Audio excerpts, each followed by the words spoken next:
Oh, hey, it's the announcement guy. I'm over here in the community center interviewing somebody. Hey, who are you and what are you doing? My name's Casey. I'm one of the yoga teachers here at Mile High Church. We have yoga here Monday, Tuesday, Wednesday, 10 a.m. And Thursday we have Tai Chi and Qigong. So those are our spiritual practices here during the week. All right, so Casey, what is yoga? Yoga is a practice, a philosophy. It's a way of living and being. It's moving your body, being present in the mind in a mindfulness sense. It's connecting with spirit, a spiritual practice. Yeah, sure, that's great. Hey, what does yoga mean? Yoga means to yoke or unite, so it's oneness. And so it's a practice of being in that oneness. Okay, I think you've covered it. Here's what's coming up. It's my pleasure to invite you to an experience I cherish. It's our meditation and prayer retreat, November 10th through the 13th at the St. Francis Retreat Center, a beautiful, idyllic place where you can let go, you can listen deeply, you can surrender, you can do some healing work and empower yourself going forward into the fall and the new year. Our registration deadline approaches quickly, so register for this retreat, these 4 days of personal empowerment, and you'll find that the depths within you hold the answers in the direction you seek. Next Sunday, we're having an education fair here at Mile High Church. It's a great opportunity to learn all about our upcoming classes for the fall. We will have instructors available to answer questions about specific classes you might be interested in. We will have folks who can register you for the class that you're interested in. We are there to answer questions. You can register at the event center in the lobby. You can talk to people out on the plaza. We're here to answer all your important questions about education. You can also register online at milehighchurch.org. All right, so I'm back with one of our yoga teachers, Casey. Okay? Okay. Okay. Okay. Okay. Okay. You gotta stop saying okay. All right. All right, so what are all you spiritual practice teachers doing here? We're really here to help you find your health and well-being this year. We know it's been challenging, and so we want to support you in taking care of yourself. Well, thanks. Thanks for what you're doing. Thank you. Namaste. Namaste. Hey, have a great week. Hey, turn off your cell phone. Okay.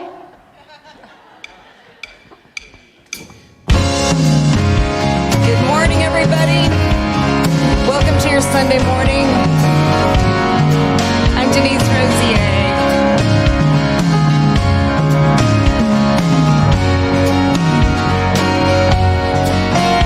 It's a power that moves like the mighty sea, a peace that brings wars to cease. It's the voice that called us into being. Can you hear it? It's the joy that makes a songbird sing, the word that every language speaks. It's the name that is above all things. All say love, love is everything. It can't hide, be pushed aside, or be unseen.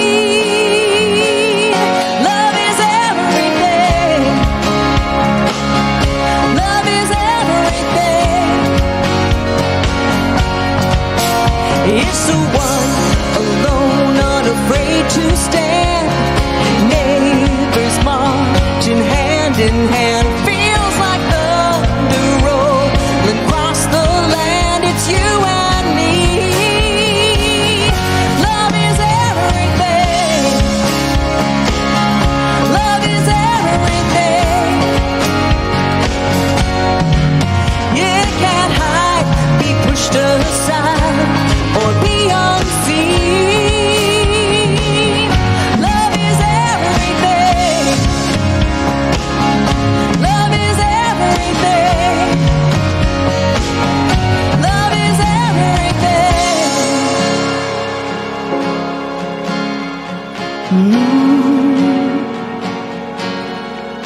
It stands beside us, it goes before us.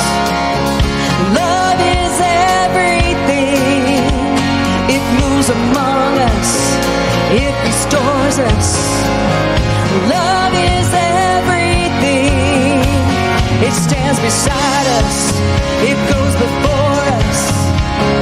Love is everything. It moves around us, it restores us.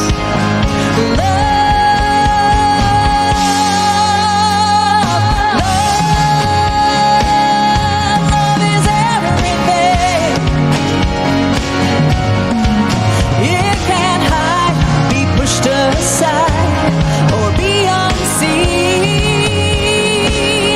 Love is everything. Love is everything.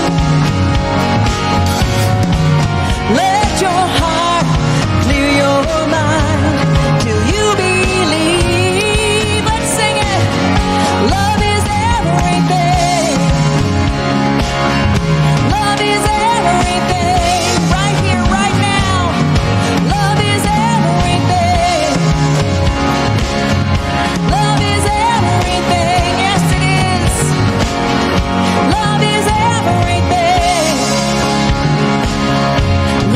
Everything.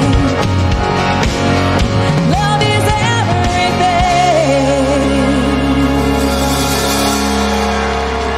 Oh, welcome. Bless you guys.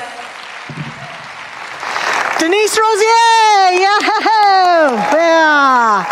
Wonderful singer-songwriter. So happy to have you here today, Denise. Today, Denise. I said it wrong, huh? Good morning, Mile High Church.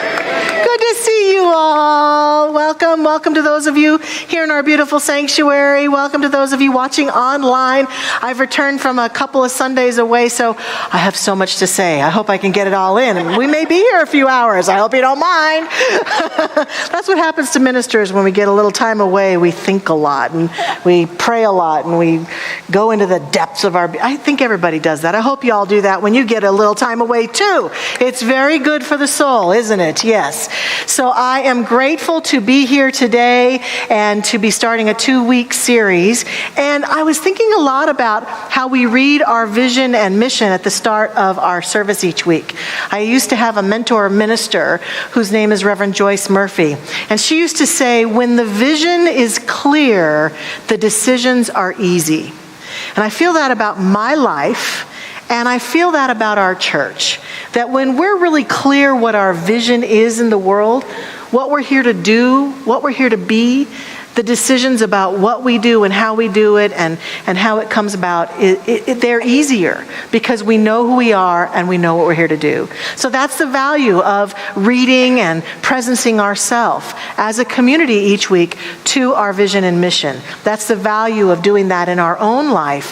When we have our vision clear, decisions about what to do, where to go, how to proceed, they're easy. So please join me in the reading of our vision and mission together now, enthusiastically. Here we go. Our vision, oneness reveal, a world of love, peace, and abundance for all. And our mission, to serve as a spiritual beacon for personal power and global enlightenment. Tripped over my words there too. What a great joy it is to know those things. And part of that vision is not only about our awakening, but the awakening of our planet, global enlightenment. And so we're going to contribute to that in a number of ways today, including prayerfulness. We're going to sing together. We're going to have a few moments of silence. And our own Dr. Patty just got back from Peru. So be prepared for a power prayer today from the great Dr. Patty Lukenbach. So let's take it all in, take a deep breath. Let us begin.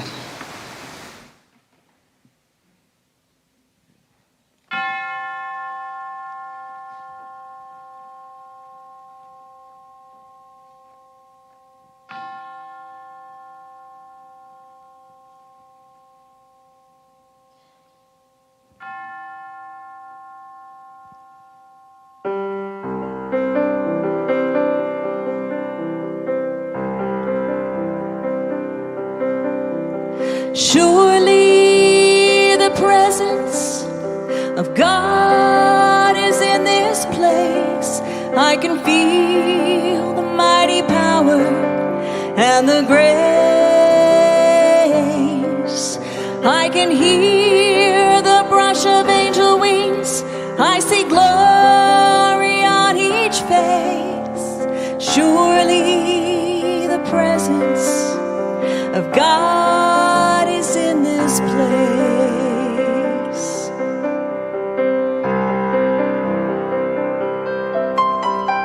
Surely the presence of God is in this place. I can feel the mighty power and the grace. I can hear the brush of angel wings. I see glory on each face. Surely the presence of God is in this place.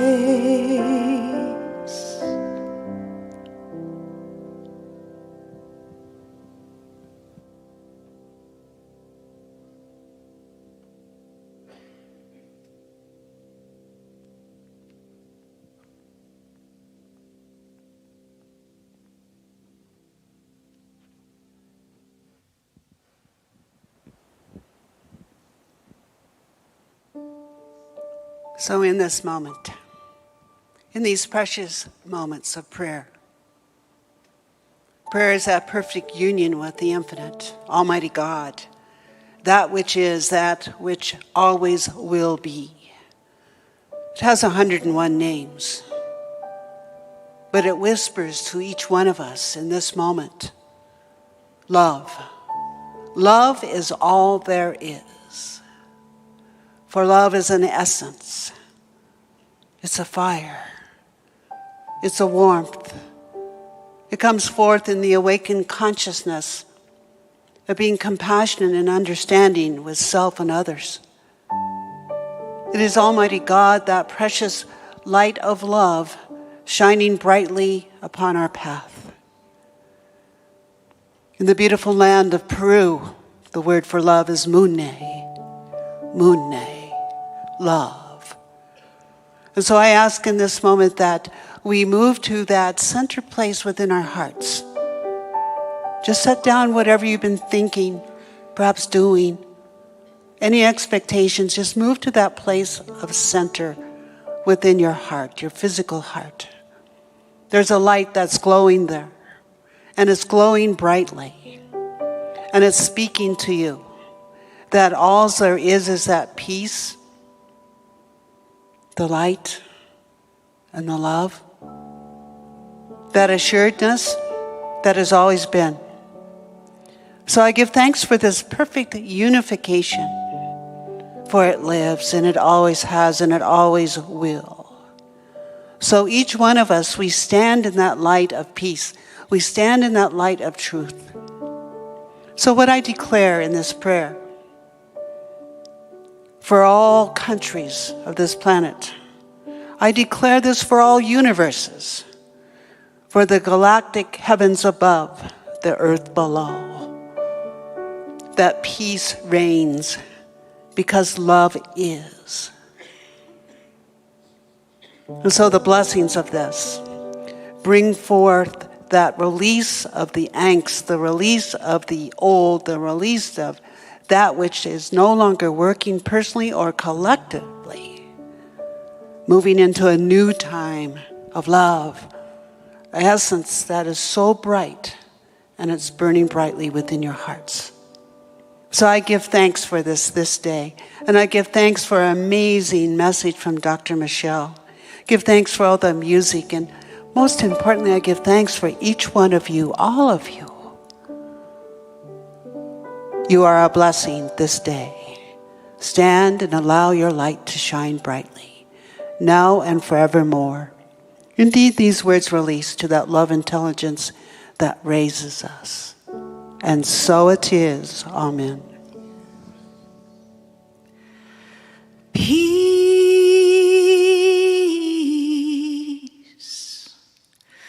light,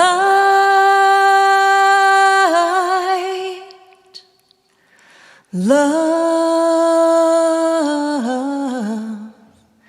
in me.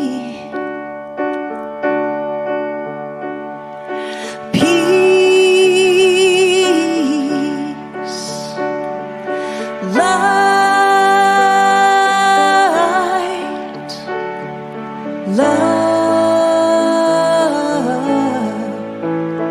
in me.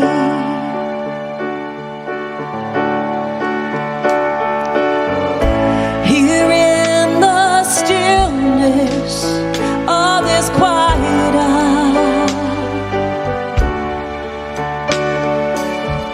sweet words of wisdom fill my ears.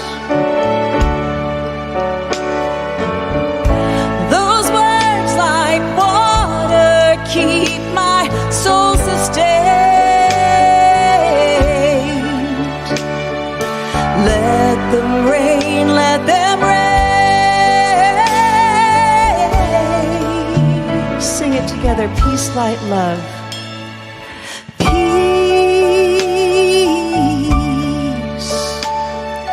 light,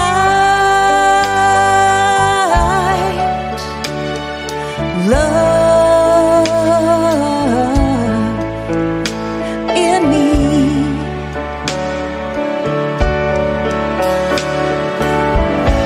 I hold your presence here inside of me.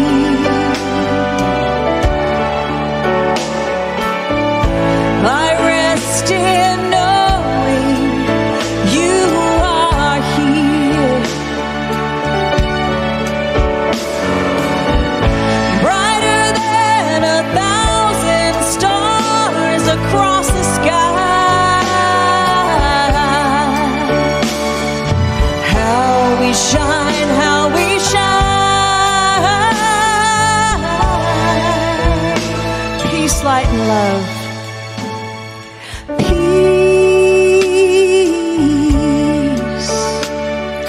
light, love in me.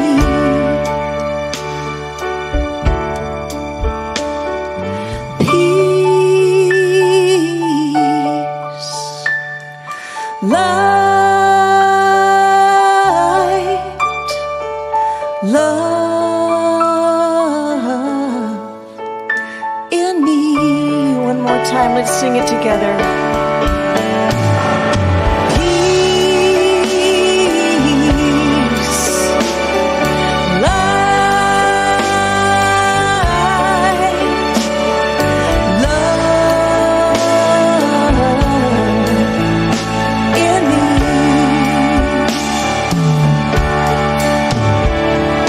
Peace, light, love in me.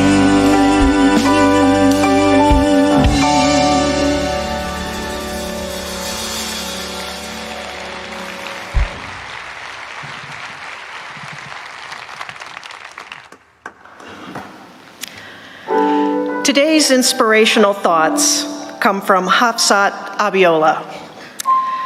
Peace comes from being able to contribute the best that we have and all that we are towards creating a world that supports everyone. But it is also securing the space for others to contribute the best that they have and all that they are. And from an anonymous parable, "Tell me the weight of a snowflake," said the robin to the dove. "Why, it weighs nothing more than nothing," replied the dove. "In that case," the robin began, "I must tell you a marvelous story. I was sitting on a branch of a fir tree when snow began to fall. Not heavily, not in a raging blizzard. No, just like a dream, delicately and peacefully. I decided to count the snowflakes settling on the needles and twigs of my branch. 3,741,952. Then suddenly, as the next snowflake landed, weighing nothing more than nothing, as you say, the branch broke off. With that, the robin flew away. The dove thought for a moment and said, perhaps we are just a snowflake away from achieving peace in the world."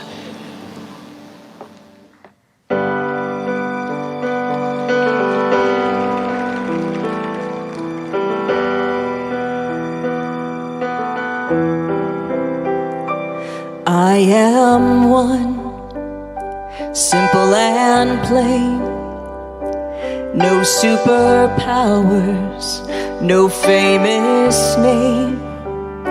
But I stand tall, 'cause I believe something greater has come alive inside of me. And I have felt the Spirit stirring in my soul, deep in my soul. I will give love, I will speak peace, all because of the love that's got a hold of me. So wide open, so amazing, it takes my breath away when it occurs to me. In a world where so many feel lost, I know God. I am one, but I'm not alone. When I'm with you, I am home.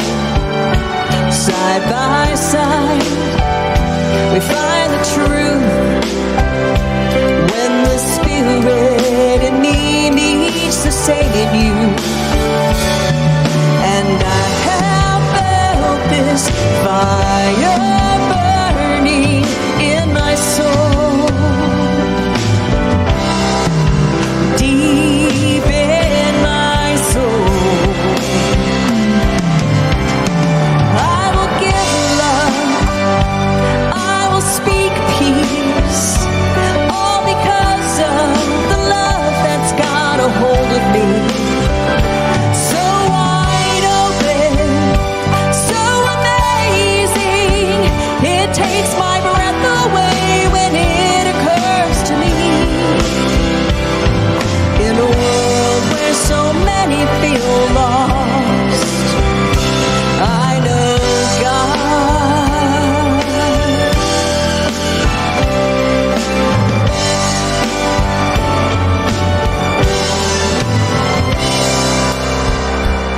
I will give love, I will speak peace, all because of the love that's got a hold of me.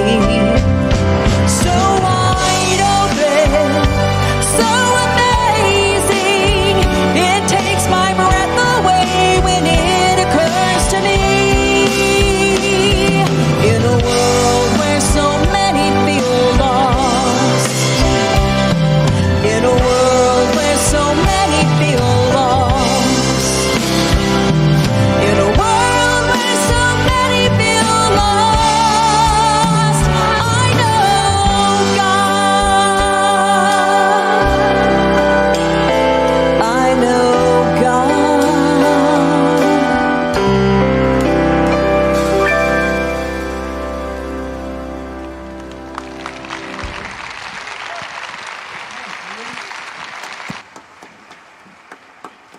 Oh, thank you so much, Denise Rosier. What a wonderful time to have you here today. Let's give thanks to our band also, to Kent, to Rob, to Darren who's with us today, and to Bijou. We are blessed. We are so blessed. I am grateful, as I said, to be starting a 2-week series on peace. The title of this series is Spiritual Peacemaking, bringing peace to ourselves and the world. And today we're going to talk about bringing peace to ourselves. And the title of my message is My Peace is Your Peace. And we're going to really lean into how do we attain a greater sense of inner peace. Next week, our service falls on Sunday, September 11th, 9/11. And so we are going to talk about making peace in the world. How do we deal with the things that are going on in the world and create a greater sense of peace?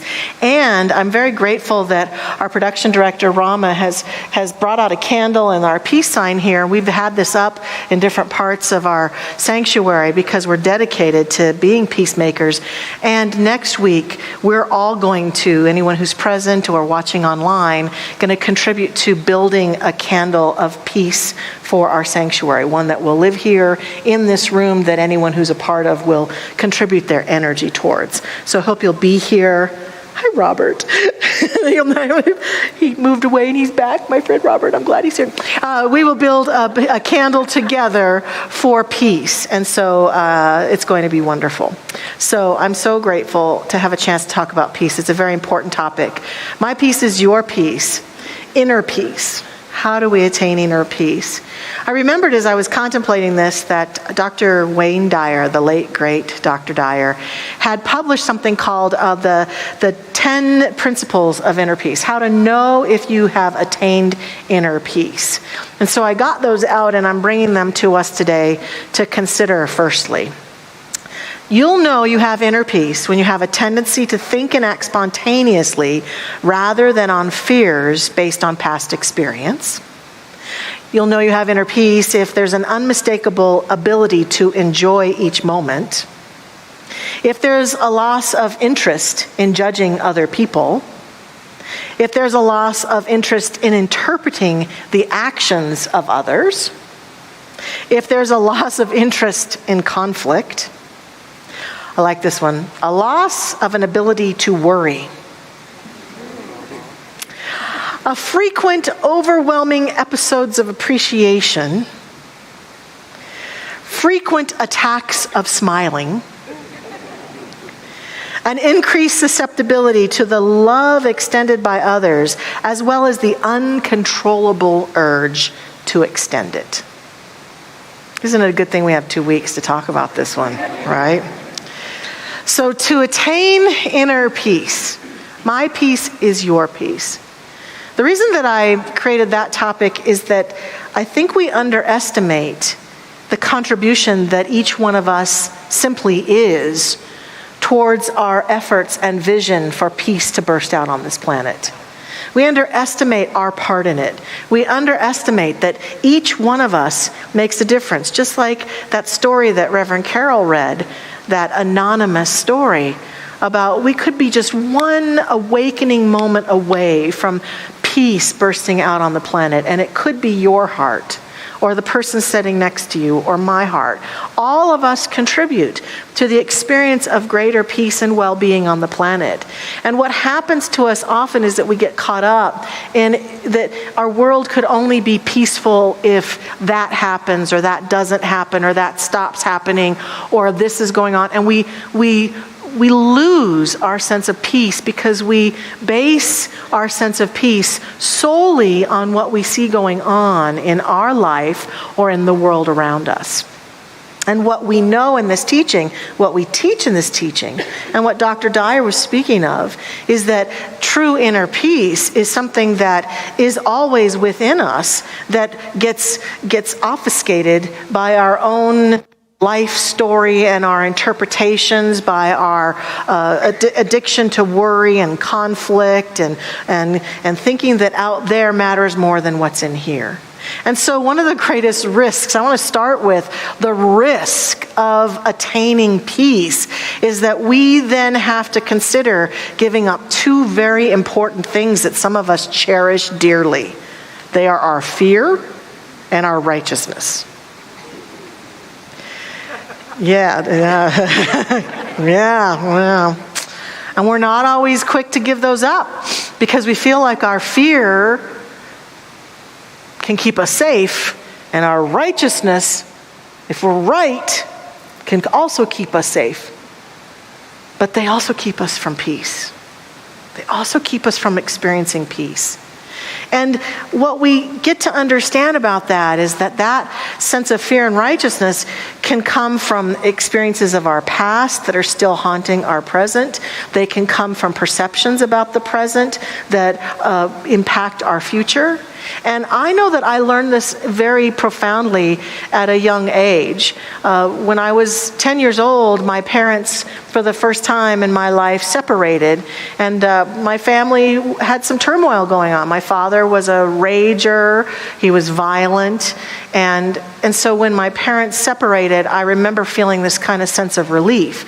And then they got back together, and then when I was about 13, they finally decided that they were going to divorce. And when my mother told me that my parents were getting divorced, I know that divorce can be devastating for some families, but for me, I was like, oh, thank God. Whew. I was totally relieved because I loved them both, and I knew that they would be happier apart, that they didn't belong together, that they'd worked hard to try to make it work, and they just couldn't. But I also admit two other things. Remember now, I'm 13. So I've got this whole new life that's building inside of me hormonally, and I've got that kind of 13-year-old chip on my shoulder kind of thing going. Talk about righteousness, right? I got it. I had it. Number one. Number two, I had this romanticized projection that when my parents finally divorced, I would have all these wonderful times with my mommy and all these amazing times with my daddy, and it would just be perfect. But what happened was not so perfect.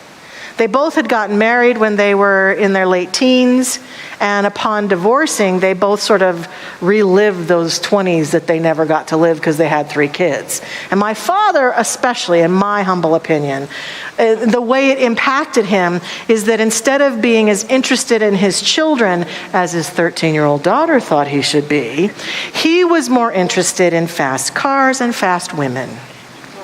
Therefore, he began to not show up when he was supposed to be there to pick us up. He began to cancel on times when we were supposed to have with him. He began to be flaky and not show himself. Or if he did, we would go out to be with him at his apartment, and he would just either have a girl there that he wanted us to get to know, which was not my ideal of perfect, or he would watch football or TV incessantly and not pay much attention to us.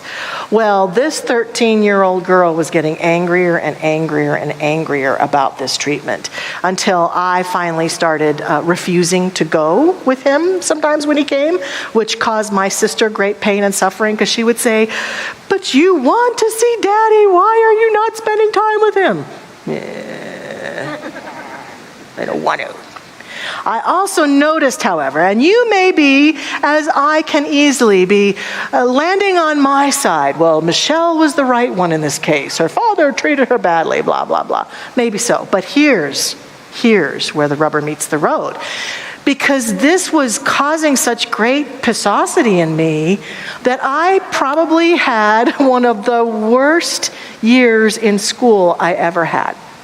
I am normally a pretty social being, pretty outgoing, pretty easygoing. I became very imploded in on myself. I was angry. I wasn't friendly. I was distant. I felt my grades start to slip. I pushed away a few friends that I had not meant to push away, and I realized that I was not being myself. And what I also came to realize in that year was that I was blaming my father for it. I was letting my father's behavior so impact me that I was changing who I was because I was so angry. Now, I didn't have this teaching at that time. I wasn't coming to church here. It took a few years for my mother and I to find this place. But I knew that I had to change. I knew that part of the problems that were emanating out in my life, I was mean to my brother and sister at times. I don't know, maybe I was kind of mean to my mom. She'd have to come up here and tell you that. I don't know. Just be quiet, actually. I just was not me at all. And I had to own it. I had to own it and say, okay, yes, my father's treating me badly, but that doesn't mean that I necessarily need to go out and treat everyone else badly. This is not who I am. This is not how I want to live. And so I worked very hard from that moment on to try to be less angry with him. And then it was a few years later that we came into this church, and I began to see shifts start to happen as I recognized that I could forgive, that I could claim my own life, that I could let go, that I could have my centeredness, and I could still have my boundaries and say, it's not okay, Dad, that you cancel on us. But I didn't have to walk around being anger in motion all the time. And what I'm concerned about in our culture right now is we have a lot of us walking around being anger in motion all the time.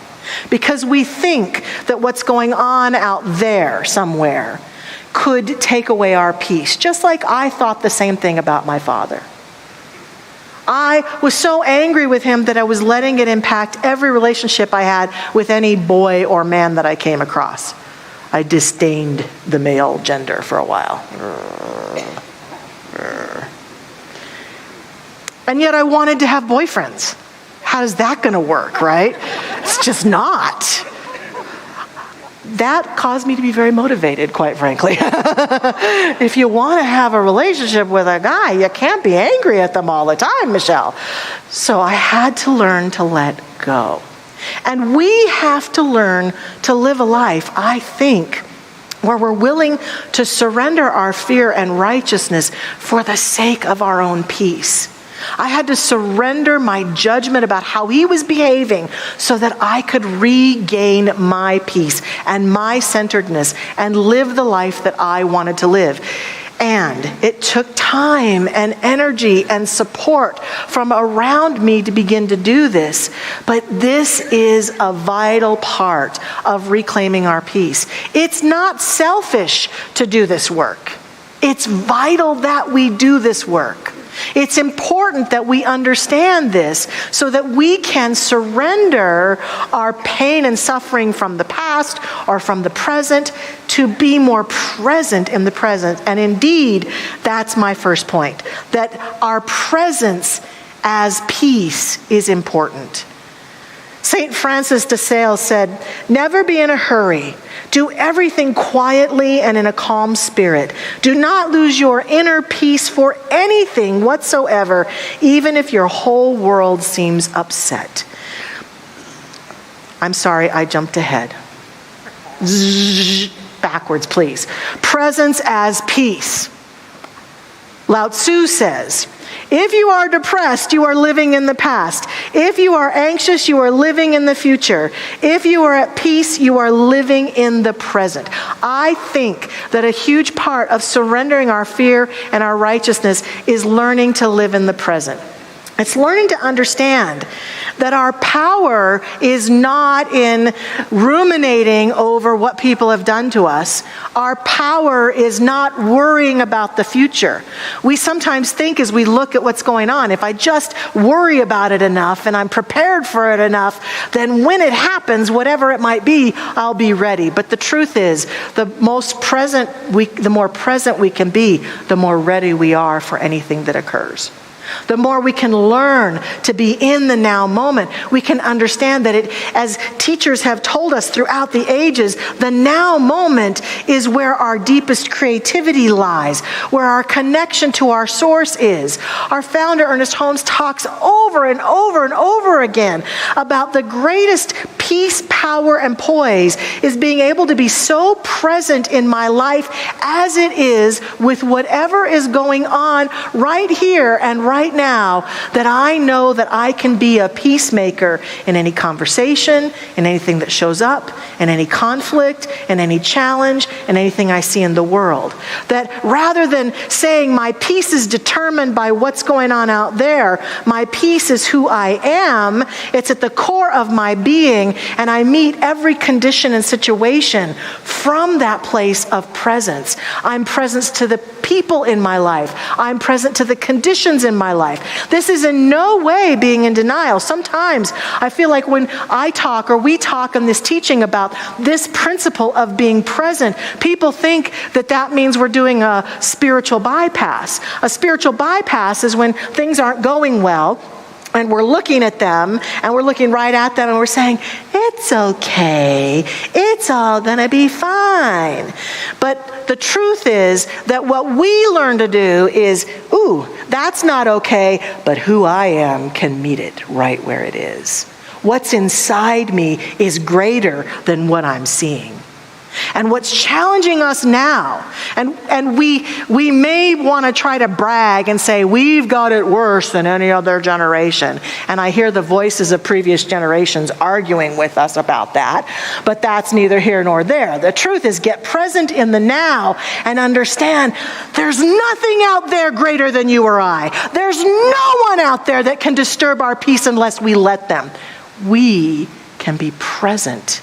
And being present means we do our healing work. We literally surrender and release resentment and forgive and let go so that we bring ourselves fully into the present moment so that there's not parts of us, parts of our psyche, our energy, our awareness lingering back in the past when our dad or our mom did X, Y, or Z to us, or that previous spouse left us, or whatever it is. As long as there's something back there that we haven't allowed ourselves to let go of, we can't be present in the present moment, and we can't always feel our peace because there's some part of us still back there going, rah, rah, rah, rah. But when we do that work, and I find, and did find, that this church, this teaching, my class work, my group work, my practitioner work, the people that I went to, the workshops I did, the therapy I did, all of it helped me to bring myself more fully in the presence. That's my power. That's your power. That's our superpower. It's understanding and meeting anything in the world with presence, the presence of who we are.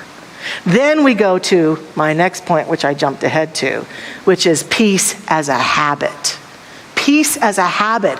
It's then understanding that I attain peace and I cultivate peace habitually. And that's where St. Francis talks to us about don't be in a hurry.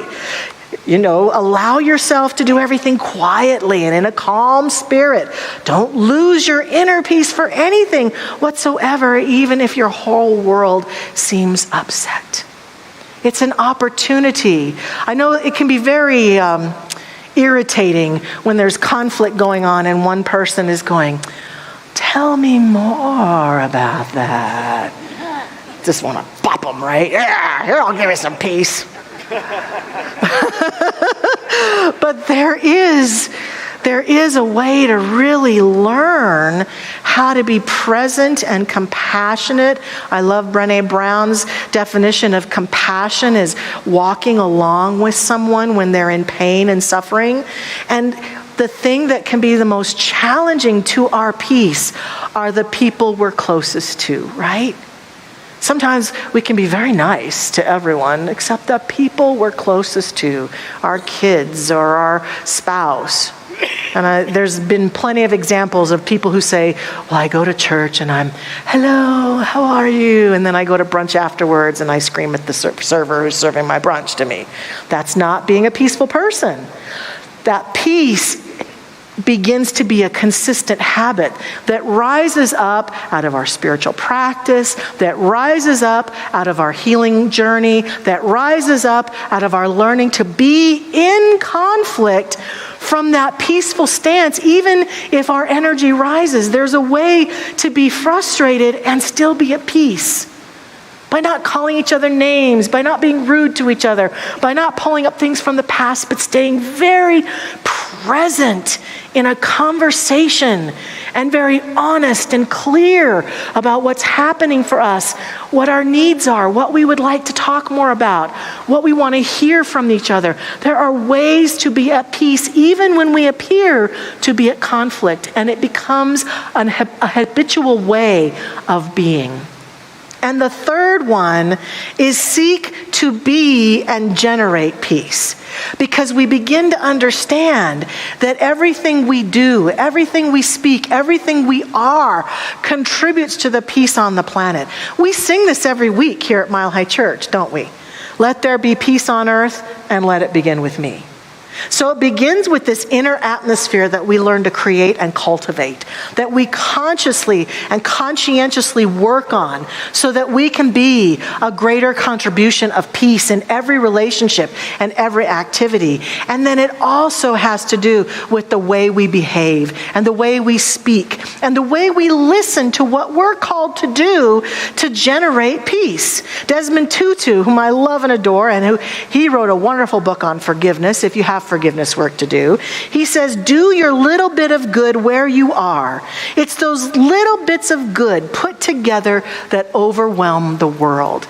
Just like the snowflake overwhelms the branch and it suddenly breaks. Every one of our little bit of good that we do as we cultivate peace and act peacefully in our world, it contributes to what's going on in the bigger picture. Reverend Carol Wilkie, who is our operations director, she sends daily emails out to our staff. All of us on staff get a sense of what's going on the campus every day, and she sends little inspirational videos and quotes and things. And a few weeks ago, she sent a video that I just loved. I've watched it about 5 times. You can find it on YouTube and lots of news about a woman in Germany. She lives in Berlin, Germany. Her name is Irmela Mentz-Schramm. They call her the Germany hate destroyer. She says she was raised in Germany, of course, and when she went to school, the subject of Nazi Germany and Hitler were considered taboo subjects. They didn't teach them to the kids. And she knew something profound had gone on, so she had the courage to go find a concentration camp and visit a camp and find out what really happened there and look at the pictures. And she said she was just shocked and that she wanted to do something so that we would all remember peace and begin to live a life of peace instead of remember that pain from the past. So the reason they call her the hate destroyer is she made it her life mission to remove any neo-Nazi stickers or tagging that she saw, graffiti, in her country. So 6 days a week now, Irmela puts a little bag together with razors and markers and paints, and she goes on walkabout all day long. And she goes to places where there might be stickers or swastikas, and she transforms them. One of my favorites is there was this big graphic that was all red with all these swastikas all over it. And Irmela painted red hearts over every swastika and just removed the swastikas. She said she started in the 80s and she started keeping good track of her work in 2007. And since 2007, she's gathered 77,500 stickers that she's got in a little notebook. Her work is amazing. It's a little thing she does, but it makes such a big difference to their country and to the things that are seen on the walls in Germany. And she says that every day when she comes home from doing that work, she feels good because she knows that she's contributed to creating more peace on the planet. That's how I think we can all feel when we dedicate ourselves to understanding that my peace is the peace of everyone else's. That I, as a peacemaker, my first job is to create peace in my own heart, about my own self, about my life, about the things that have occurred in my world, and to do that very consciously and with great love for myself. And to take little steps then that I might be guided to take, like Irmela's been guided to take, to transform this world.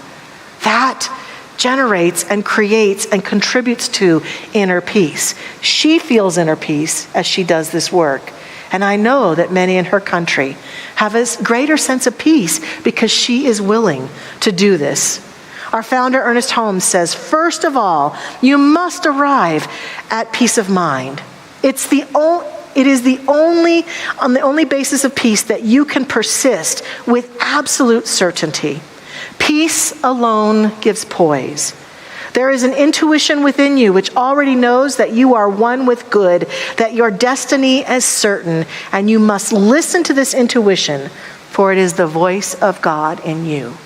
We all have that voice of the divine, calling us, beckoning us to a greater sense of peace, to being a contribution of it on this planet. This week, I challenge us, I invite us to answer the call and be that peace. Let us pray together. I invite our practitioner prayer partners to please join me now. As they stand with us, we stand in and as peace. For I remind myself there is one power, one presence, one light on this planet that is the peace, is the love, is the light. Those beautiful qualities that Denise sang and we sang with her, they are the true qualities of this universe that shine brightly forth through and as all things, all conditions, all beings. And there is within us this pathway to peace that is calling to us. It is our true nature, the truest truth of us. That invitation that says it's time. It's time to solve this conflict. It's time to release this resentment. It's time to change this perspective. It's time to heal that fear. It's time to stop being so righteous for the sake of peace, light, and love, living itself in and as and through us now. I feel that call of the divine right here and right now, and know that it is calling to each one of us, and that each of us is guided on our own pathway of living this day into that greater peace, a peace that passeth understanding, a peace that is the true nature of who and what we are, a peace that guides us into contributing to life in every realm in greater ways. As I speak these words, I can see and sense each one of us feeling who we could be, how we could be contributing to life in greater ways as we were peace in our most close, intimate relationships, as we were peace with the people that we work with and volunteer with and contribute to on our life path, as we were peace as we looked at the people leading different countries, including our own, and could be at peace about them and for them and on behalf of them. We are the peacemakers. We accept that this is our truth now. And I'm so grateful that this truth is revealing it to itself to us as us now. It is in this truth, in this light, that we give thanks and simply release this prayer to the action of that law that does its work. We let it be, we let it go. And so it is. Amen.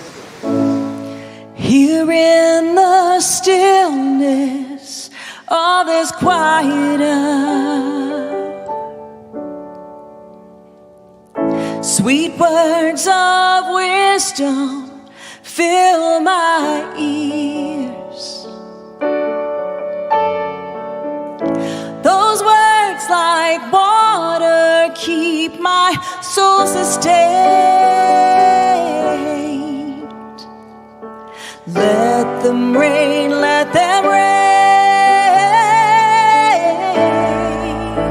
We affirm it together. Peace, light, love in me. One more time. Put your hand on your heart.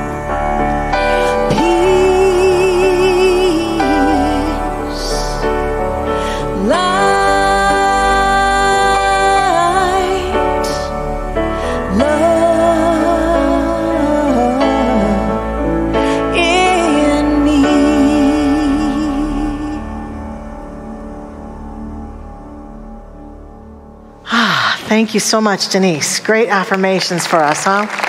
Beautiful. I know that one thing that gives me great sense of peace in my life is generosity, the ability to be generous with people and with my good in my life and the ways that I can support. And so we invite you now into an act of peaceful generosity. Whatever is yours to do today financially in support of this ministry, we're so grateful for the ways in which you give to this community. And know that as we give, we are affirming enoughness. We are affirming that there is plenty. So no matter what our gift is, any gift matters in affirming that there's more than enough good, more than enough financial support in my world that I can choose to give today. And as our ushers are coming forward, they're putting all the ways we can give on the screen. We also want to thank those online for your support, for being here with us, for the contributions that you make. We've got Linda joining us, and of a couple of thousand people joining us today, but Linda, who's in rehab and grateful to be able to watch the services on her phone today. Several others who are recovering and healing who can watch from their phone or their tablets. Tamu from the island of Trinidad is watching us. Debbie, hi Debbie in Germany. Oh, it's so good to see you, Debbie, a member of our church.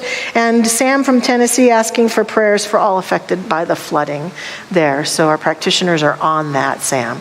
We are blessed. Thank you for joining us. And now, as our ushers are coming forward and as we are preparing to give, let's affirm our truth together. So please say with me, divine love as me blesses and multiplies all that I am, all that I have, and all that I circulate. And so it is.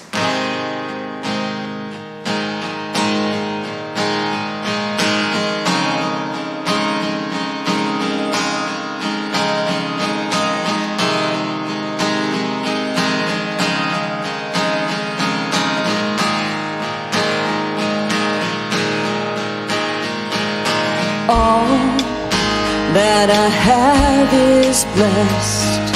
All that I give is blessed. All that I am is blessed. Blessed.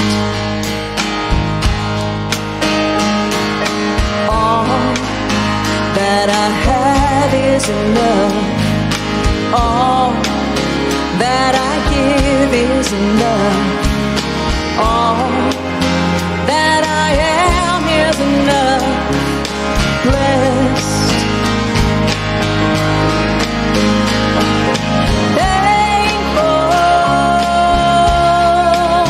So thankful.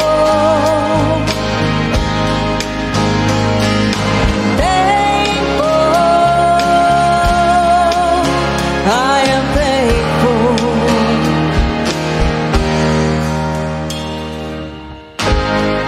I just want to invite you all right where you are.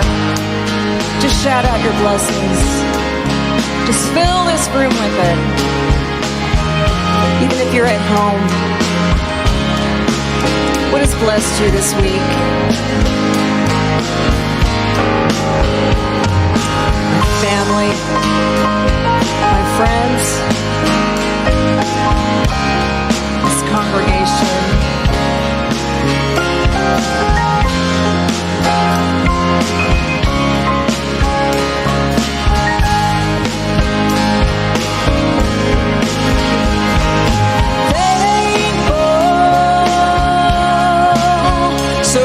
Thankful.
Thank you so much, Denise. It's so wonderful to have your beautiful presence here. So grateful for you. Thank you. Thank you to the Mile High Band.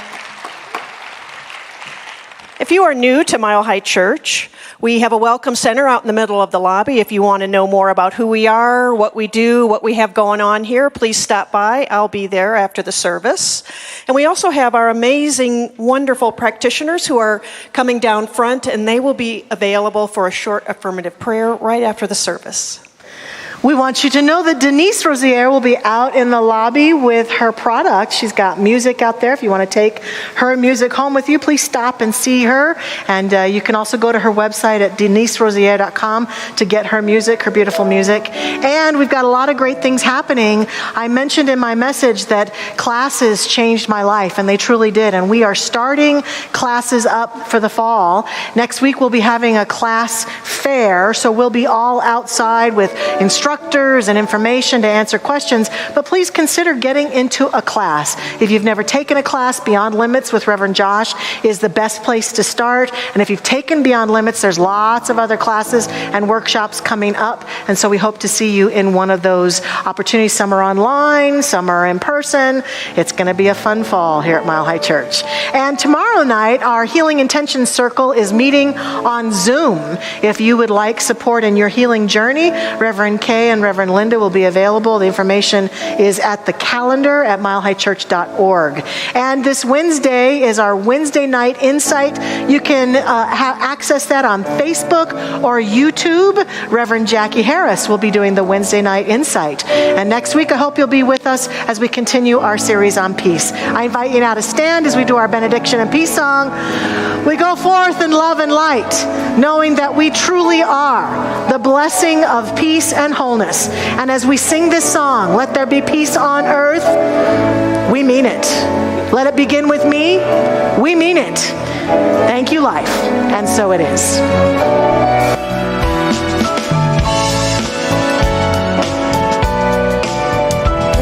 And let it begin with me. Let there be peace on earth, the peace that was meant to be. With God as our power, family all are we. Let us walk with each other in perfect harmony. Let peace begin with me. Let this be the moment now. With every step I take, let this be my glorious vow. To take each moment and live each moment in peace eternally. Let there be peace on earth, and let it begin with me.